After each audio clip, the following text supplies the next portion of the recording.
자, 여러분 한 주간 동안 열심히 잘 싸우셨습니까? 지금 우리가 그냥 달력 쳐다보며 사는 게 아니라고 매번 말씀드렸죠? 우리는 지금 주님의 다시 오실 길을 바라보고 소망하며 주님의 그 완성하실 통치, 주님의 나라, 주님의 왕되심을 향해 걷고 있다는 사실을 여러분 늘 잊지 말고 사시기를 바랍니다. 그리고 또 한 가지, 그리고 그럴 때 필연적으로 경험하게 되는 것은 수많은 종류의 갈등과 다툼과 분쟁과 심지어 여러 전쟁이라고 할 만한 것들을 필연적으로 겪게 된다는 것을 생각하며 살아야 된다는 것입니다. 여러분, 지난주에 우리는 마지막 때의 미혹이 어떻게 오는지, 그리고 그것을 어떻게 이겨야 되는지를 함께 보았습니다.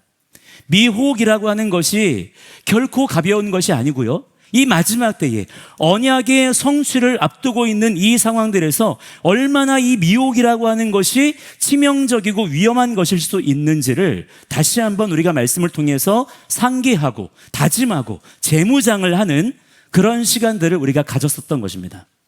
그렇게 또한 여러분들이 한 주간을 살아내셨으리라 생각합니다.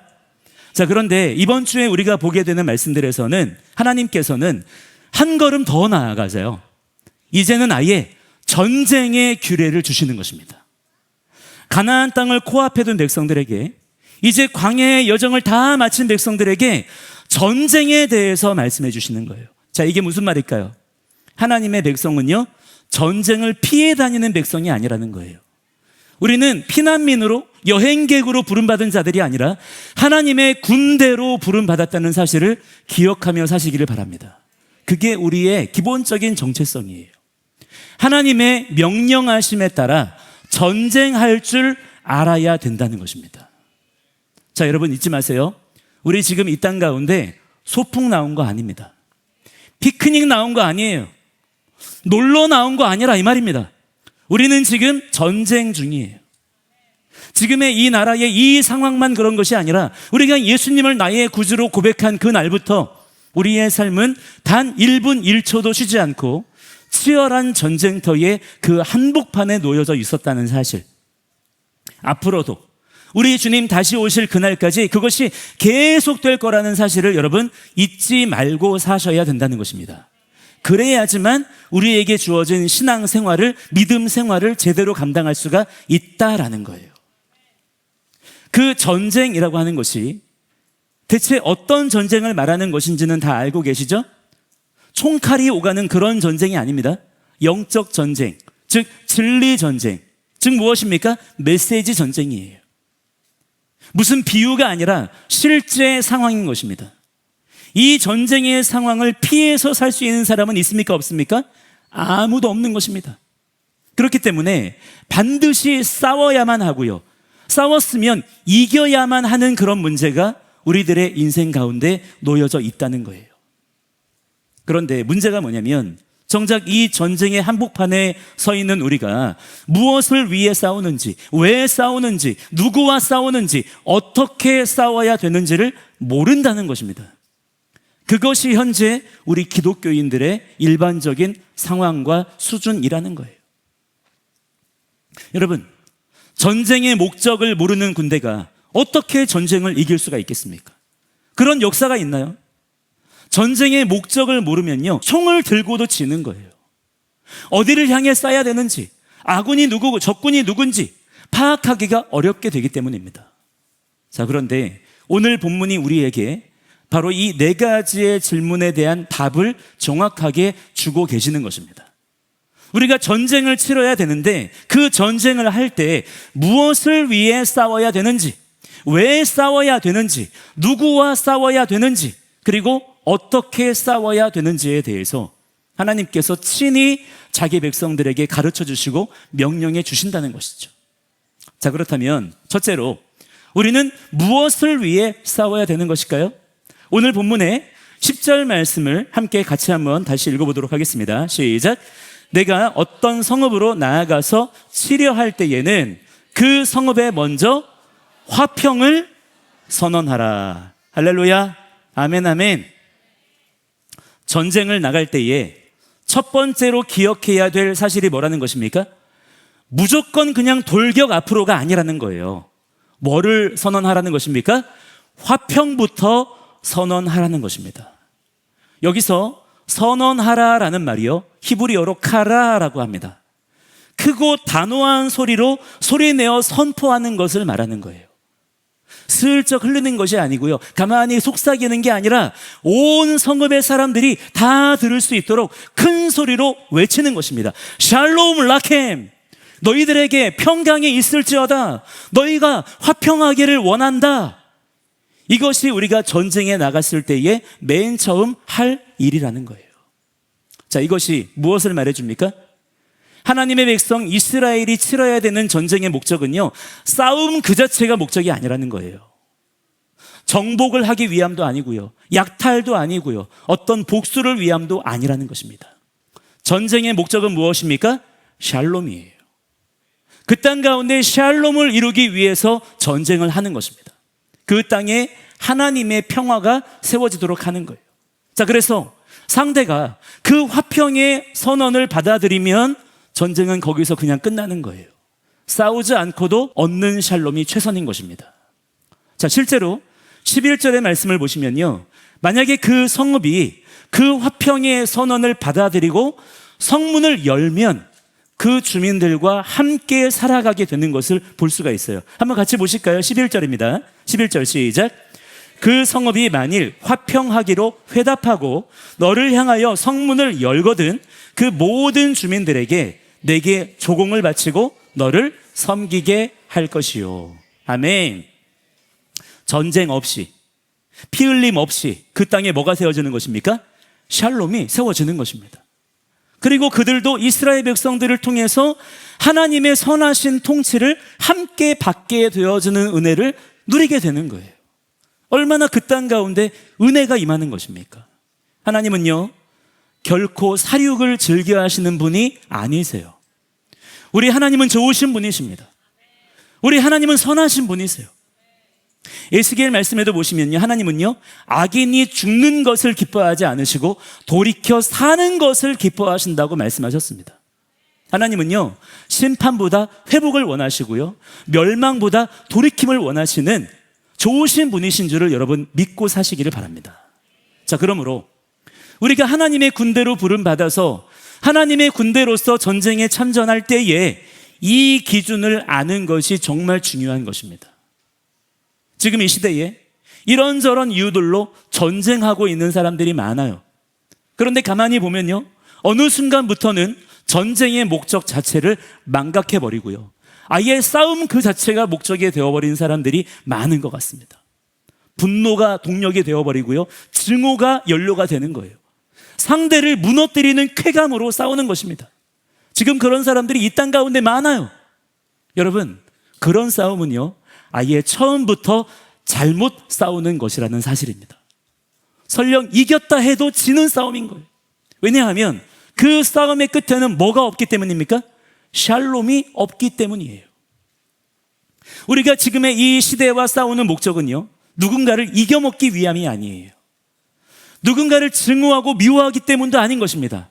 오직 하나, 이 땅에 하나님의 통치, 하나님의 샬롬이 회복되는 것, 그것이 우리가 싸우는 유일한 이유인 거예요.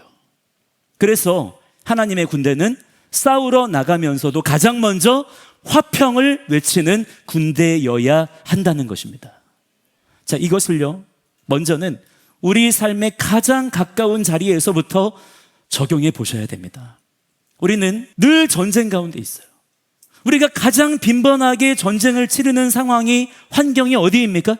그 장소가 어디예요? 먼저는요, 가정입니다. 직장인 거예요. 우리 자녀들은 학교인 것입니다. 가정에서 배우자와 부딪힐 때, 자녀와 갈등할 때, 학교에서 친구들과 갈등이 일어났을 때, 직장에서 관계가 틀어질 때, 우리가 제일 먼저 해야 될 것이 무엇일까요? 상대를 제압하는 게 아니에요. 먼저 화평을 선언하는 것입니다. 샬롬이 기준이 되어야 된다는 거예요. 그렇지 않고 샬롬 없이 치른 싸움은요, 아무리 그 명분이 좋아도 결국에는 무서운 사륙전이 될 수밖에 없다는 것입니다. 자, 그런데 여기서 중요한 것은요, 그렇다면 이 샬롬이라고 하는 것이 무엇일까요? 이게 중요한 것입니다. 그냥 서로 사이좋게 지내고 웃으면서 얘기하고 같이 어울리고 같이 밥 먹고 그러는 것일까요? 그것이 지금 한국 교회가 가장 심각하게 착각하는 부분이라는 것을 알아야 됩니다. 평안, 평강, 평화, 즉 샬롬은요, 그런 게 아니에요. 그 본질은 하나님의 왕권입니다. 하나님의 주권, 하나님의 통치권이 세워지는 거예요. 모든 이들이 한 분 하나님 앞에 항복하는 것입니다. 굴복하는 거예요. 복종하는 상태를 말하는 것입니다. 그게 샬롬이에요.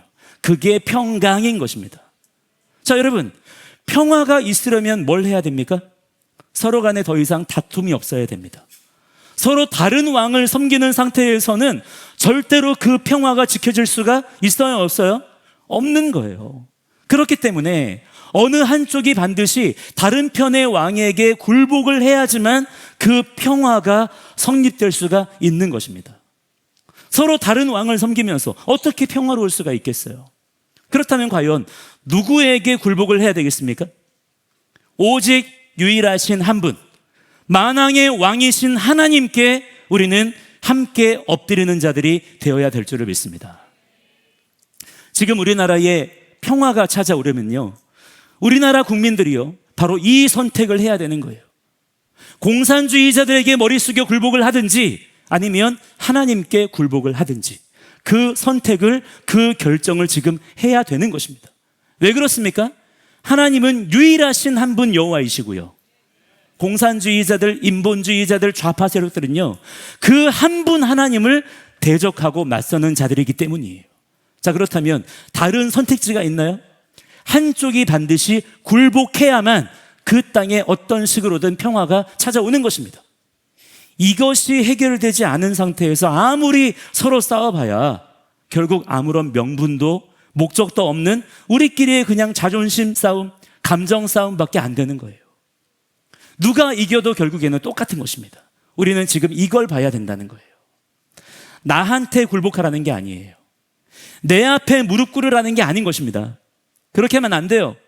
화평을 선언하고 샬롬을 선포한다는 것은요, 오직 하나님만이 왕이시라는 사실을 인정하라는 것입니다. 그러면 너희가 살 것이지만 그렇지 않으면 죽게 된다는 거예요. 그게 오늘 본문의 12절부터 14절에 보시면 그대로 나오는 말씀인 것입니다. 자, 이게 여러분 과연 너무한 것입니까? 아무리 당신이 하나님이라지만 그건 너무한 건 아니냐? 그건 독재 아니냐? 그건 전체주의 아니냐? 하나님께 과연 그렇게 따져 물을 수가 있나요? 여러분, 사실 우리에게 필요한 것은요, 우리가 또한 소망하는 것은요, 하나님의 독재입니다. 독재 그 자체가 나쁜 게 아니에요. 사람의 독재는 나쁜 것이지만 오히려 우리가 마음 다해 사모하는 것이 무엇입니까? 오직 한 분 하나님만이 우리를 다스려 주시는 하나님의 독재인 것입니다. 우리는 그것을 소망하는 자들인 거예요. 그 나라가 바로 하나님의 나라인 것입니다. 그게 싫은 사람들은요, 그래서 그 나라에 못 들어가는 것입니다. 오직 하나님만이 우리를 독재하실 수가 있습니다. 아니, 독재하셔야 됩니다. 하나님만이 우리에게 영원한 샬롬을 보장해 주실 수 있는 분이시기 때문이에요. 자, 그러므로 우리는 오직 하나님 편에 굳게 서서 담대하게 그분의 왕되심을 선포할 수 있는 주님의 충성된 군사들이 다 되어야 될 줄을 믿습니다. 자, 그걸 그러면 어떻게 해야 되느냐? 내가 먼저 그분 앞에 무릎 꿇는 거예요. 그냥 다른 사람에게만 하나님의 왕되심을 선포하는 것이 아니라 가장 확실한 방법은요, 내가 먼저 그분 앞에 무릎 꿇는 것입니다. 내가 먼저 하나님 그분 앞에 충성하는 거예요. 나의 그 삶을 통해서 내 순종과 내 충성을 통해서 사람들에게 하나님께서 나의 왕이시라는 사실을 입증해 보여주는 것입니다. 가장 강력한 증거가 되는 거예요. 여러분 모두가 그러한 샬롬의 선언자들, 샬롬의 증거자들이 다 되시기를 주의 이름으로 간절히 축원합니다. 자, 둘째는요, 전쟁의 이유가 대체 뭐냐는 것입니다. 왜 전쟁하냐는 거예요. 히브리어로 전쟁을 밀하마라고 합니다. 그런데 이 단어의 뿌리가 되는 말이 라함이라는 말이에요. 이 단어에는 싸우다라는 뜻이 있고요. 또 함께 어떤 뜻이 있냐면 먹이다, 먹다라는 뜻도 같이 가지고 있어요. 그리고 이 말에서 나온 단어가 뭐냐면 레헴, 즉 빵이라는 말이에요. 우리가 잘 아는 베들레헴 아시죠? 이 베들레헴이 뭐냐면 베이틀레헴입니다. 그래서 빵집이라는 뜻을 가지고 있는 거예요. 그러니까 히브리어로 이 전쟁이라는 단어를 이렇게 들여다보시면 그 안에 뭐가 보이는 것입니까? 먹는 것에 대한, 빵에 대한 이미지가 함께 보인다는 것입니다. 자, 이게 무슨 뜻일까요? 뭐를 보여주시는 것이겠습니까? 전쟁은 결국 뭐 때문에 일어난다는 거예요? 빵 때문에 일어난다는 것입니다. 무엇을 먹을 것이냐의 문제라는 거예요. 실제로 고대의 전쟁이 다 그랬습니다. 정의를 위해서, 평화를 위해서 그렇지 않았어요. 결국에는 먹고 사는 문제, 땅과 양식의 문제로 전쟁이 일어났었습니다. 자, 그런데 여러분, 이것을 진리 전쟁의 차원으로 가져와서 보시면요, 우리가 치르는 전쟁이 과연 무엇인지가 보이는 거예요. 그게 무엇입니까? 나는 과연 어떤 것을, 무엇을 먹고 살 것인가? 이것이 전쟁의 승패를 통해서 결정이 된다는 것입니다. 우리는 매일 무언가를 먹으면서 삽니다. 먹지 않고 살 수 있는 사람은 아무도 없어요. 그런데요, 우리가 단지 이 입으로만 무엇을 먹는 것이 아닙니다. 우리의 육신만 뭐를 먹는 게 아니라 우리의 영과 혼도 무언가를 계속 먹어야만 삽니다. 그거를 눈으로 먹고 귀로 먹는 거예요. 우리 영혼의 양식은요, 바로 메시지인 것입니다. 우리의 영혼은요, 메시지를 먹고 사는 거예요. 그 메시지를 먹으면서 내 영혼이 에너지를 얻는 것입니다. 자, 그래서 여러분이 아침에 눈을 뜨자마자 우리가 제일 먼저 집어드는 것이 무엇입니까? 거기에서부터 우리는 전쟁을 치르게 된다는 것입니다. 그게 오늘 내 영혼이 먹는 첫 끼니이기 때문이에요. 뉴스를 먹고 영상을 먹고 세상의 사상과 관점을 하루 종일 먹습니다.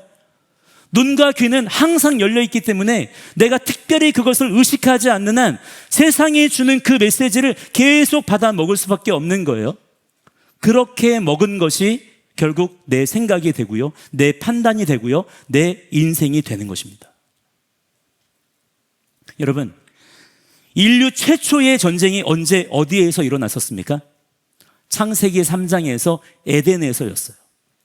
그런데 그 전쟁이요, 무엇을 두고 벌어졌었나요? 뱀이 뭘 가지고 유혹합니까? 이걸 먹으라는 것입니다. 뱀이 하와에게 와서 뭐라고 속삭였습니까? 무슨 교리 전쟁을 펼친 게 아니에요. 무슨 대단한 철학적인 논쟁을 한 것도 아니었습니다. 아주 심플해요. 너 이거 먹어보라는 것입니다. 그게 전부였어요. 하나님의 말씀 말고 이걸 먹으라는 거예요. 이거 먹어보라는 것입니다. 너희가 결코 죽지 아니하리라. 하나님처럼 될 것이다. 하나님의 말씀을 의심하게 만들고 하나님께서 금하신 것을 먹게 만드는 것, 이것이 뱀의 전략의 전부였습니다. 다른 그 무엇도 따로 하지 않았어요. 말씀이라는 빵 대신에 거짓말이라고 하는 빵을 먹이는 것이었어요. 자, 그런데 여러분, 이 거짓말이 그때 한 번으로 끝났습니까? 지금까지 단 한 번도 멈춘 적이 없다는 거예요. 그리고 그 목적과 내용 또한 조금도 달라지지 않았습니다. 무엇인가요? 세상이 주는 빵을 먹으라는 거예요. 이거 먹으라는 것입니다. 너 하나님 없어도 돼. 하나님이 공급하시는 것으로 배를 채우지 않아도 돼. 이거 먹으면 되는 거야. 하나님의 말씀 말고 다른 기준으로 살아라. 너희가 스스로 하나님처럼 되어라. 오늘날의 인본주의, 공산주의, 좌파 이데올로기가 정확하게 바로 이 소리, 뱀의 소리를 내뱉고 있는 것입니다. 하나님이 아니라 사람이 기준이 되고 사람이 하나님의 자리에 앉겠다는 거예요. 하나님의 나라, 하나님의 통치, 하나님의 왕되심, 그런 헛된 망상, 웃기는 소리 하지 말고 인간의 테크놀로지로 우리만의 유토피아를 세워보자는 것입니다. 그래서 국가와 권력이 하나님 노릇을 대신하겠다는 거예요. 글로벌 엘리트들이 마치 자기들이 하나님인 양 뒤에서 보이지 않게 이 세상을 조종하겠다는 것입니다. 이런 것들이 현대사회에 갑자기 생겨난 것들이 아니라는 거예요. 에덴에서 그 뱀이 하던 말이 시대마다 옷만 갈아입고 나타나고 있다는 것입니다. 자, 그런데 여러분, 정말 심각한 문제는 따로 있습니다. 그 거짓말과 싸워야 할 하나님의 백성들이, 교회가, 성도라는 자들이 오히려 그 빵을 같이 받아먹고 있다는 거예요. 사도 바울이 경고했잖아요. 누가 철학과 헛된 속임수로 너희를 사로잡을까 주의하라. 바울이 경고했습니다. 그 경고를 바울이 과연 왜 했을까요? 그런 일이 그때도 교회 안에 있었기 때문이고요. 실제로 그런 것들이 우리에게 취약하기 때문이에요. 그런데 실제로 지금 어떻게 되었습니까? 하나님의 백성을 자초하는 자들이 하나님의 이 귀하신 말씀을 세상 철학과 헛된 지식과 맞바꾸어 버렸습니다. 자기들의 그 알량한 지식과 학문 가지고 버젓이 기록되어져 있는 말씀을 이리저리 막 재단하는 거예요. 단어의 개념도 바꿔버리고, 이건 원래 없던 건데 후대에 가서 의도적으로 누가 끼워 넣은 거야. 이건 일부러 이렇게 쓴 거고, 그 정신이 원래 이런 거고, 그 의미는 원래 이런 거야. 그런 말들로 스스로를 말씀에서 뜯어 놓는 것입니다. 그런 식으로 세상의 미혹을 적극적으로 교회가 받아들이고 있는 지경까지 오게 된 거예요. 지금 여러분, 과연 한국 교회가 성경의 말씀에 버젓이 기록되어져 있는 이 모든 말씀들에 대해서, 이 모든 글자들에 대해서 정말 아멘 합니까? 정말 하나님의 창조를 믿을까요? 이 기록된 토라의 말씀이 바로 하나님, 바로 그분, 하나님 나라의 법이라는 사실을 인정할까요? 하나님께서 친히 택하여 부르신 이스라엘을 과연 누가 정죄하고 판단할 수 있습니까? 과연 한국교회 안에 장차 도래할 천년 왕국의 때를 정확하게 소망하는 자들이 얼마나 될까요? 이 땅에 임할 하나님의 나라를 꿈꾸는 자들이 과연 몇이나 될 것 같으십니까? 지금 이 나라의 가장 심각한 문제는요, 하나님을 안다고 말하는 자들이 하나님을 가장 모르는 지경에 지금 처해 있다는 사실이에요. 그러니까 어떻게 됩니까? 진리를 지키겠다는 진영조차 극심한 혼란에 지금 빠져 있는 거예요. 여러분 생각해 보세요. 지금 이 나라의 상황을 보면 이상하지 않습니까? 악한 자들이 거듭거듭해서 실패와 실수를 반복하고 있어요. 명백하게 그들의 잘못이 드러나고 있습니다. 이쯤 되면 무너져야 돼요. 그런데도 점점 더 그들의 통치력은 강해지고 있어요. 나라는 점점 더 망할 길로 찾아가고 있습니다. 상식적으로는 설명이 안 되는 일이 지금 이 땅 가운데 벌어지고 있는 거예요. 자, 그게 왜 그럴까요? 그들에게 맞서야 될 교회가, 거짓에 맞서서 진짜 진실을 알려야 될 교회가 단지 세력이 부족하기 때문에, 숫자가 부족해서 아니에요. 그 교회가, 성도가 말씀 위에 서 있지 않기 때문입니다. 말씀이 아닌 것 위에 서 있으면요, 반드시 같이 흔들리게 되어 있습니다. 왜냐? 왜 그럴까요? 결국 같은 음식을 서로 나눠 먹고 있는 것이기 때문이에요. 그 음식이 우리의 영적 상태를 결정하는 것입니다. 지금 우리가 목격하고 있는 혼란이 바로 그거예요. 서로 싸우면서도 같은 음식을 나눠 먹고 있어요. 그래서 하는 짓들이 결국에는 똑같은 것입니다. 그래서 하나님께서 이스라엘 백성들을 구원하시고 가장 먼저 어디로 보내십니까? 광야로 보내시는 거예요.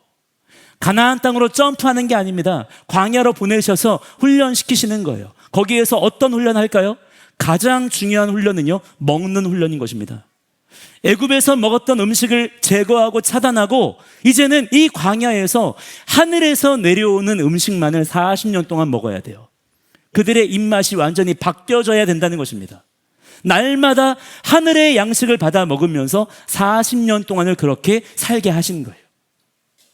말씀의 빵을 받아 먹고 사는 자들만이 흔들리지 않고 서 있을 수가 있는 줄을 믿으시기 바랍니다. 이것이요, 그 옛날 얘기만이 아니라 바로 지금 우리들의 얘기라는 사실을 우리는 기억해야 된다라고 하는 거예요.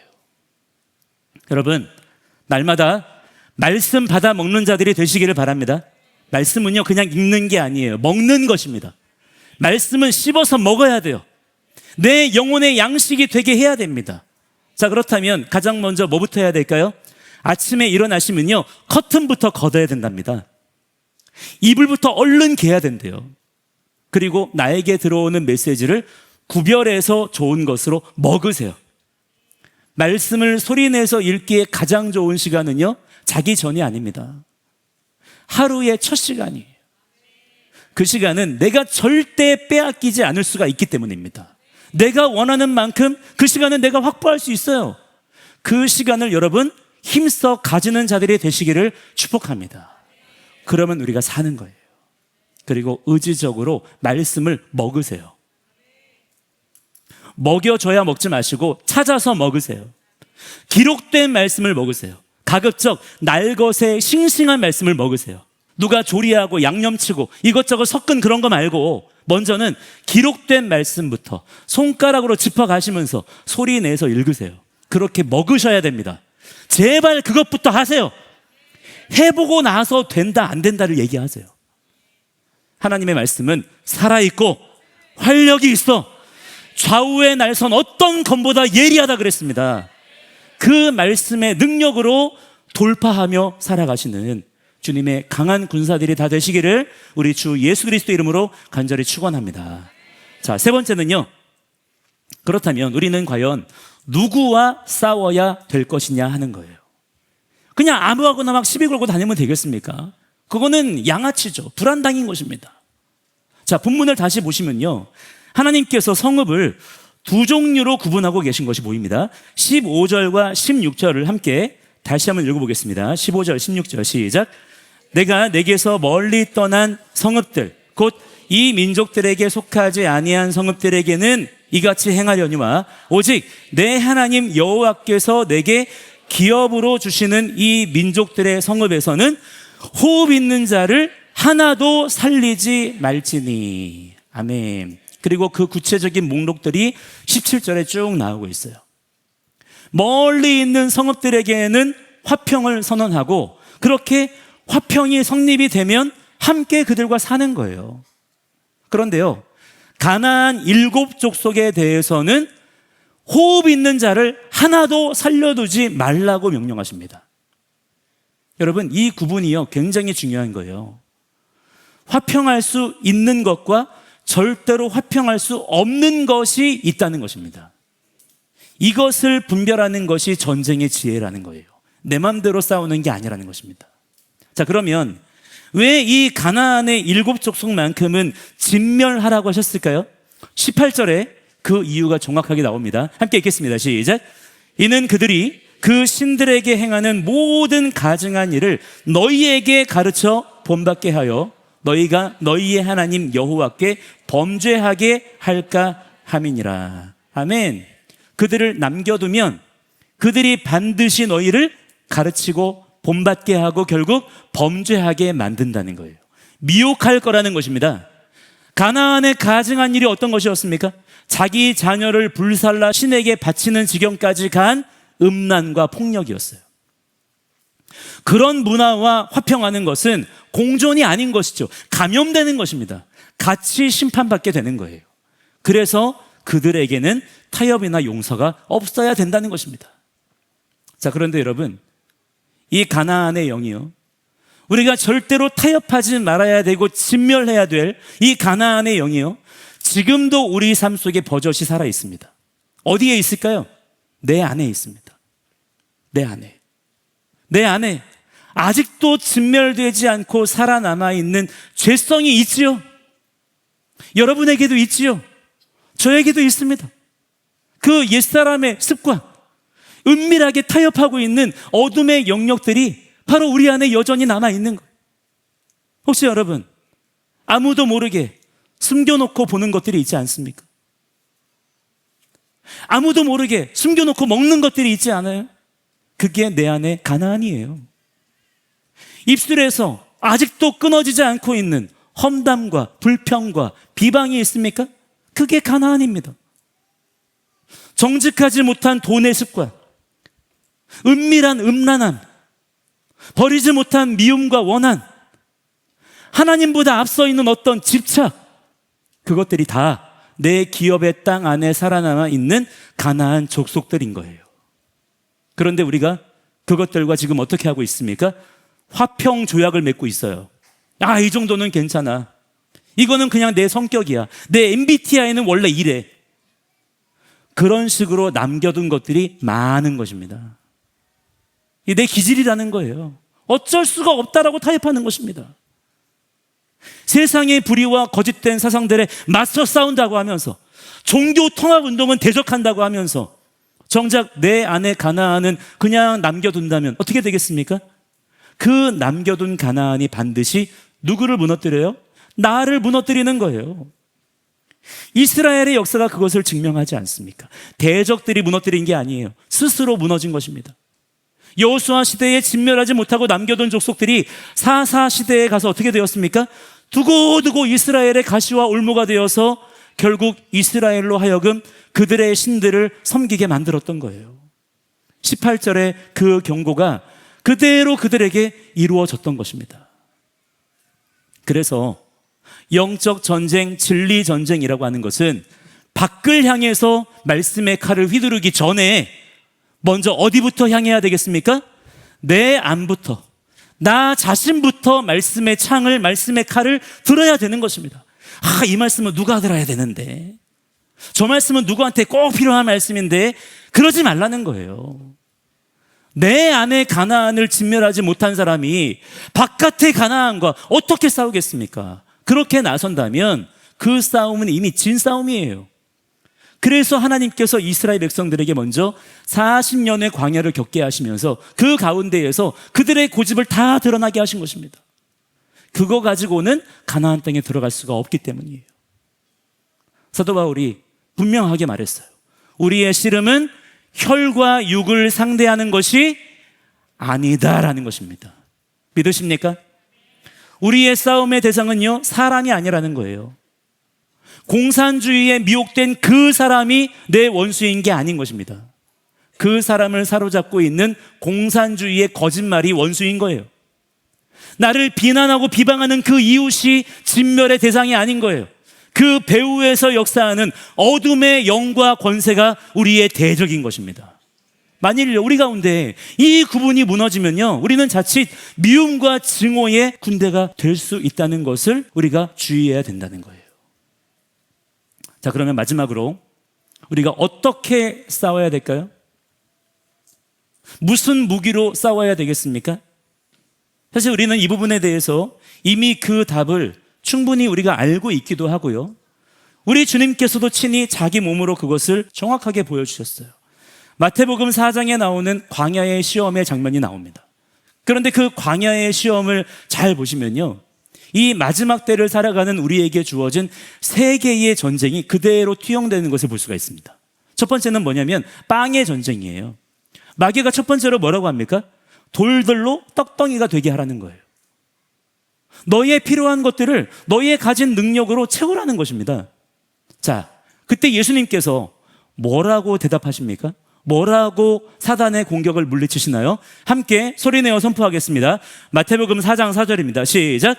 기록되었을 때 사람이 떡으로만 살 것이 아니요 하나님의 입으로부터 나오는 모든 말씀으로 살 것이라 하였느니라.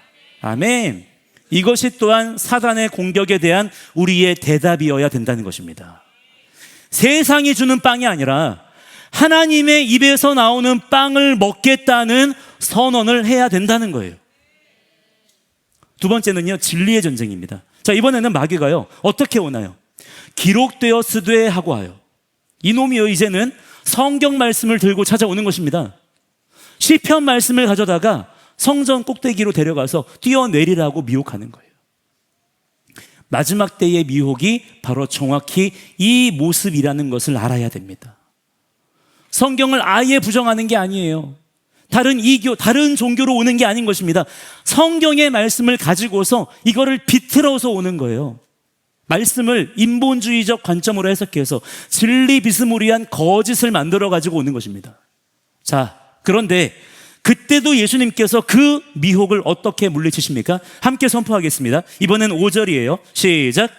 또 기록되었을 때 주 너의 하나님을 시험하지 말라 하였느니라. 아멘. 이게 또한 사단에 대한 우리의 대답이어야 된다는 것입니다.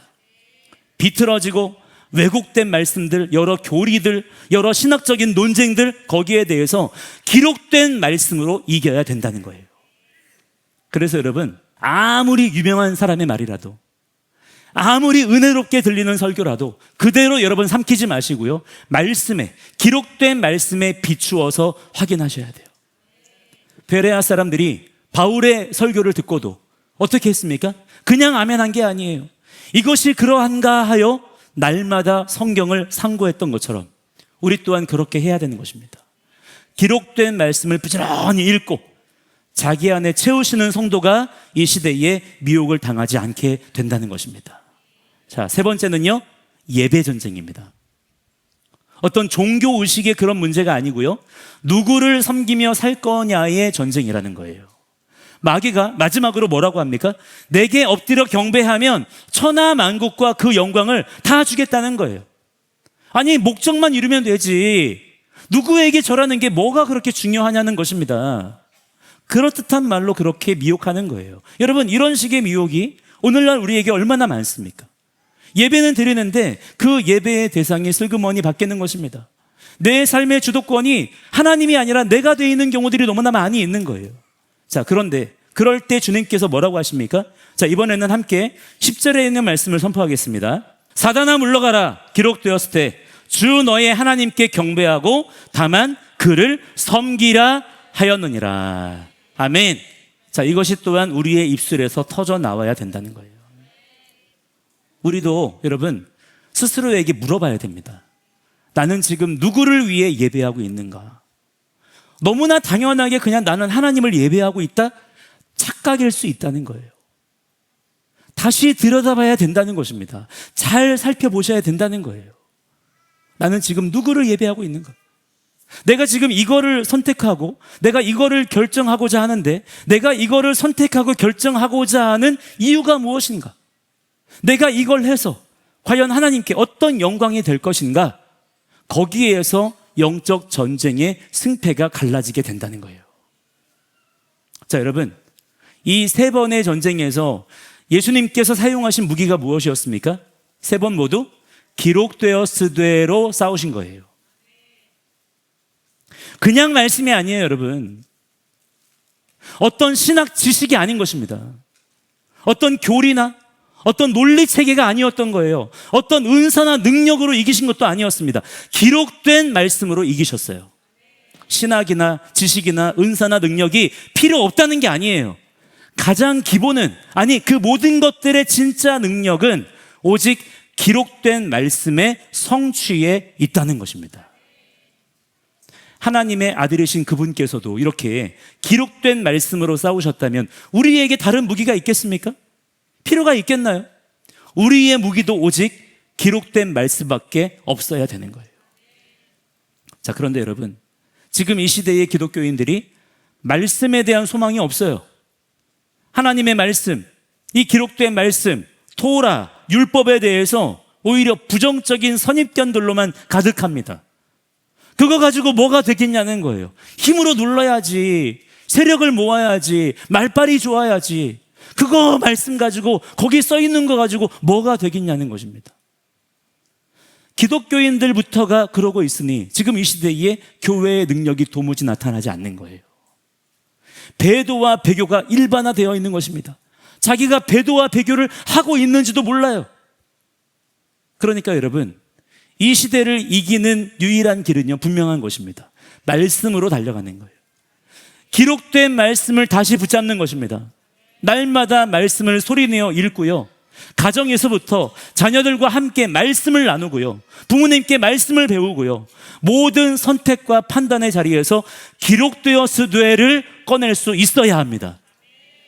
세상 돌아가는 소식은 그렇게 열심히 찾아보면서 정작 말씀은 쫄쫄 굶고 있다면 우리는 무장해제된 상태에서 전쟁터로 나가 있는 거나 마찬가지인 거예요. 말씀 위에 서 있는 사람만이 이 시대를 분별할 수 있고요, 말씀의 능력으로만 이 어둠을 돌파할 수 있는 줄을 믿으시기 바랍니다. 자, 정리하겠습니다. 우리는 무엇을 위해 싸웁니까? 따라하겠습니다. 샬롬을 위해 싸운다. 우리는 샬롬의 군대다. 우리의 이 영적 전쟁을 통해서 하나님의 왕되심이 세워져야 될 줄을 믿습니다. 나의 승리가 아니에요. 우리 주 예수와의 승리가 우리의 순종의 삶을 통해서 선포되어지고 증거되어져야 될 줄을 믿습니다. 자, 그렇다면 우리가 왜 싸웁니까? 이 전쟁의 승패를 통해서 우리의 먹을 양식이 달라지기 때문이고요. 그 양식에 따라서 우리의 생명이 바뀌기 때문이에요. 그렇다면 여러분, 누구와 싸웁니까? 사람이 아니라 거짓의 아비인 사탄과 맞서 싸우는 것이고요. 먼저 내 안의 가난부터 몰아내야 되는 것입니다. 그렇다면 마지막으로 어떻게 싸운다 그랬어요? 오직 기록되었으되, 기록된 말씀으로 싸우는 것입니다. 이 기록된 말씀에 대한 소망과 비전을 회복하시는 자들이 되시기를 바랍니다. 기도 열심히 해야죠. 찬양 뜨겁게 해야죠. 전도, 선교 열심히 해야 됩니다. 그러나 그 모든 것들의 가장 기본 출발점, 뼈대가 되는 것은 기록된 말씀이에요.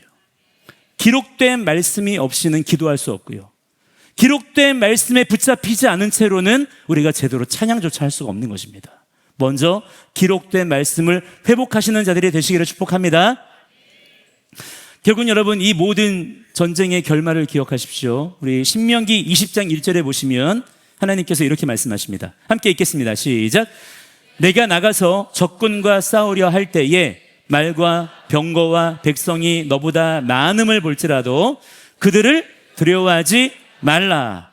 애굽 땅에서 너를 인도하여 내신 내 하나님 여호와께서 너와 함께 하시느니라. 아멘. 믿으십니까? 적군이 우리보다 아무리 많아 보여도, 세상의 어둠이 아무리 칠흑같이 어두워 보여도, 도무지 감당할 수 없을 것 같아 보여도 절대로 뭐를 하면 안 된대요? 두려워하면 안 된다는 거예요.